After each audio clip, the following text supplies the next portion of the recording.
مجھے ایک بہت بڑے بزنس مین کا انٹرویو دیکھنے کا اتفاق ہوا.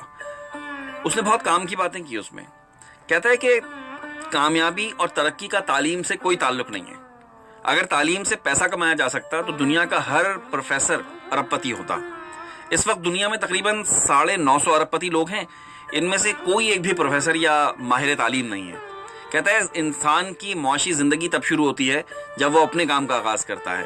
دنیا میں نوکری کرنے والا شخص کبھی بھی خوشحال نہیں رہ سکتا ہے. کہنے لگا کہ میں زندگی میں کبھی کالج نہیں گیا، لیکن میری کمپنی میں اس وقت اعلیٰ تعلیم یافتہ 30,000 سے زیادہ مرد اور عورتیں کام کرتے ہیں. یہ تعلیم یافتہ لوگ مجھ سے ویژن میں، عقل میں، دماغ میں بہت بہتر ہیں، لیکن ان کے پاس نوکری چھوڑنے کا حوصلہ نہیں ہے. انہیں اپنے اوپر اور اپنی صلاحیتوں پر اعتبار ہی نہیں ہے. کہتا ہے کہ دنیا میں ہمیشہ درمیانے پڑھے لکھے لوگوں نے ترقی کی ہے. یہ لوگ وقت کی قدر و قیمت سمجھتے ہیں، اور یہ لوگ ڈگریاں حاصل کرنے کے بجائے طالب علمی کے دور میں ہی کاروبار شروع کر دیتے ہیں. کامیابی ان کو کالج یا یونیورسٹی کے بجائے کارخانوں یا منڈیوں میں لے جاتی ہے. اگر کوئی شخص میرے لیے کام کر سکتا ہے تو وہ اپنے لیے کام کیوں نہیں کر سکتا ہے؟ بس اس کے لیے ذرا سا حوصلہ چاہیے.